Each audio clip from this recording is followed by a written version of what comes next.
Halo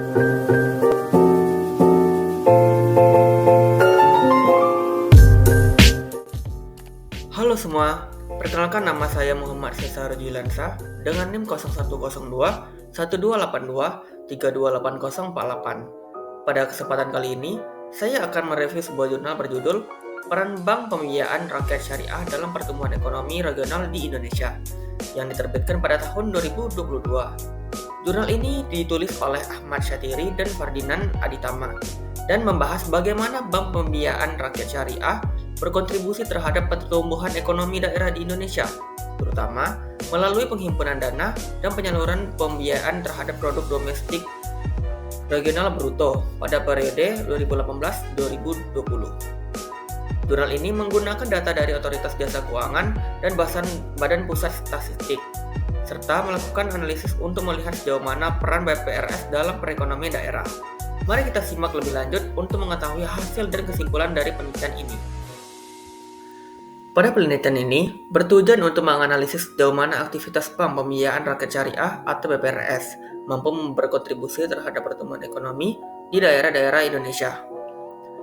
Secara spesifik, penelitian ini ingin melihat pengaruh dari dua variabel utama, yaitu rasio deposito dan rasio pembiayaan, terhadap produk domestik regional bruto yang menjadi indikator utama dalam mengukur pertumbuhan ekonomi suatu wilayah. Melalui penelitian ini, diharapkan dapat ditemukan bukti empiris yang memperjelas bagaimana peran BPRS dalam meningkatkan ekonomi regional, serta aspek mana yang perlu diperbaiki atau ditingkatkan ke depannya. Pada metode penelitian, untuk memperoleh hasil yang akurat dan dapat dipertanggungjawabkan, penelitian ini menggunakan data sekunder yang dikumpulkan dari dua sumber utama, yaitu Otoritas Jasa Keuangan dan Badan Pusat Statistik. Data yang digunakan mencakup periode 2018 hingga 2020. Dari total 459 kabupaten atau kota yang ada di Indonesia, sebanyak 68 kabupaten atau kota dipilih sebagai sampel penelitian. Pemilihan sampel ini dilakukan berdasarkan ketersediaan data dan relevansi terhadap penelitian. Teknik analisis yang digunakan dalam penelitian ini adalah analisis regresi linear dan korelasi dengan model regresi yang dirumuskan sebagai berikut. PDRB sama dengan alpha plus beta 1 FDR plus beta 2 deposito ratio plus error, di mana PDRB adalah produk domestik regional bruto sebagai variabel dependen, FDR atau financing to deposit ratio, dan deposito ratio atau rasio deposito sebagai variabel independen. Error adalah term yang mencerminkan faktor lain yang tidak termasuk dalam model. Dari hasil analisis yang dilakukan, ditemukan beberapa temuan menarik yang dapat menjadi bahan diskusi lebih lanjut. Yang pertama, rasio deposito memiliki pengaruh positif dan signifikan terhadap PDRB. Artinya, semakin banyak masyarakat menyimpan dana mereka di BPRS, semakin tinggi pertumbuhan ekonomi yang terjadi di daerah tersebut. Hal ini menunjukkan bahwa keberadaan BPRS sebagai lembaga keuangan syariah memiliki peran penting dalam menstimulasi perekonomian daerah. Yang kedua, rasio pembiayaan tidak berpengaruh signifikan terhadap PDRB jika dianalisis secara parsial. Ini berarti bahwa jumlah pembiayaan yang diberikan oleh BPRS kepada masyarakat belum memberikan dampak yang cukup besar terhadap pertumbuhan ekonomi. Yang ketiga, namun secara simultan baik rasio deposito maupun rasio pembiayaan tetap berpengaruh terhadap PDRB. Artinya, walaupun secara individual pembiayaan belum terlihat signifikan, ketika digabungkan dengan rasio deposito, tetap ada korelasi yang dengan pertumbuhan ekonomi. Keempat, kontribusi BPRS terhadap pertumbuhan ekonomi masih relatif kecil. Dari hasil analisis regresi, ditemukan bahwa BPRS hanya menyumbang sekitar 4,9% terhadap variabel PDRB. Yang kelima, hubungan positif antara deposito masyarakat dan pertumbuhan ekonomi sangat jelas terlihat. Artinya, semakin besar kepercayaan masyarakat terhadap BPRS dalam menyimpan dana, semakin baik dampak yang dihasilkan terhadap ekonomi daerah. Jurnal ini memiliki beberapa kelebihan yang patut diapresiasi, antara lain, yang pertama, fokus pada peran bank syariah dalam ekonomi daerah, sesuatu yang masih jarang menjadi perhatian utama dalam penelitian ekonomi regional.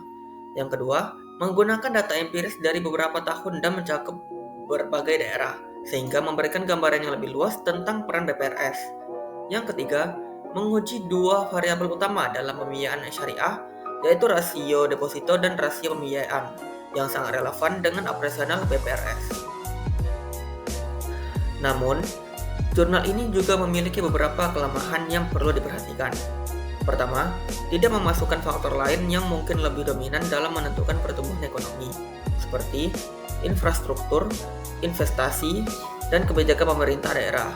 Kedua, cakupan data masih terbatas, hanya mencakup 68 dari 459 kabupaten atau kota yang mungkin belum sepenuhnya mempresentasikan kondisi nasional.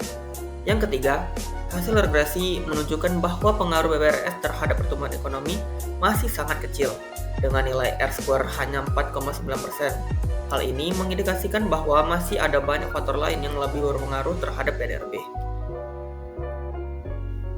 Berdasarkan hasil penelitian, dapat disimpulkan bahwa BPRS memiliki peran dalam pertumbuhan ekonomi daerah, meskipun pengaruhnya masih relatif kecil.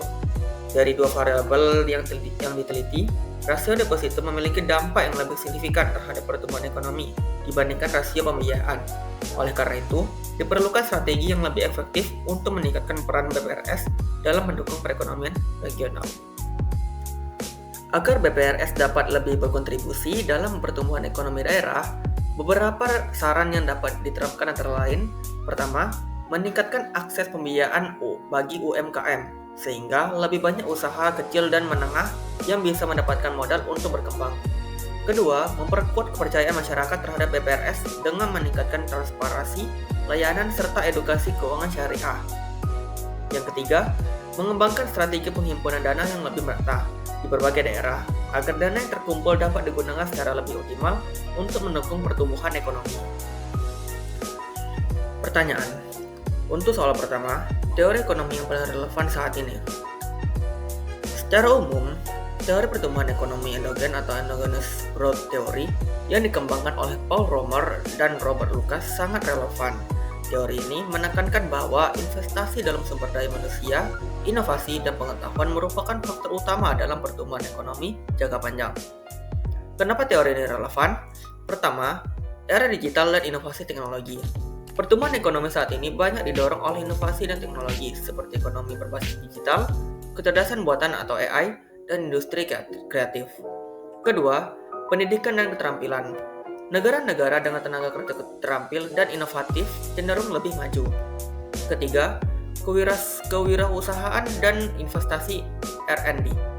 Perusahaan yang berinvestasi dalam riset dan pengembangan lebih kompetitif dan mendorong pertumbuhan ekonomi. Selain itu, teori lokasi atau location theory yang dikembangkan oleh Alfred Weber juga masih relevan, terutama dalam menjelaskan pola distribusi ekonomi antar wilayah dan mengapa beberapa daerah berkembang lebih pesat daripada yang lain. Untuk soal kedua, mengapa Jabodetabek menjadi pusat ekonomi dan mengapa daerah di luar Jabodetabek sulit berkembang? Jabodetabek menjadi pusat ekonomi karena posisinya sebagai ibu kota negara dan pusat bisnis. Keberadaan kantor pusat perusahaan besar, Bank Nasional, dan Bursa Efek Indonesia menjadikannya pusat transaksi ekonomi. Infrastruktur yang maju seperti bandara internasional, pelabuhan, MRT, dan jalan tol mendukung arus barang dan jasa. Selain itu, populasi yang besar menciptakan pasar yang potensial, sementara tenaga kerja terampil dari universitas ternama semakin menarik minat investor. Fenomena aglomerasi ekonomi juga membuat bisnis berkembang lebih pesat di wilayah ini. Sebaliknya, daerah di luar Jabodetabek menghadapi tantangan seperti keterbatasan infrastruktur, minimnya investasi, dan ketergantungan pada sektor primer seperti pertanian dan tambang. Banyak tenaga kerja tampil juga pindah ke kota besar atau brain drain, sehingga daerah kehilangan sumber daya berkualitas. Selain itu, kebijakan ekonomi masih Jakarta sentris membuat pembangunan di luar Jabodetabek berjalan lebih lambat. Solusi untuk mengatasi ketimpangan ini adalah dengan meningkatkan pembangunan infrastruktur, menarik investasi ke daerah, serta meningkatkan kualitas sumber daya manusia agar daerah lebih kompetitif. Dengan pemerataan pembangunan, pertumbuhan ekonomi bisa lebih merata di seluruh Indonesia. Demikian pembahasan mengenai jurnal ini. Semoga video ini bermanfaat dan dapat menambah wawasan Anda mengenai peran BPRS dalam ekonomi regional. Sampai jumpa di video berikutnya.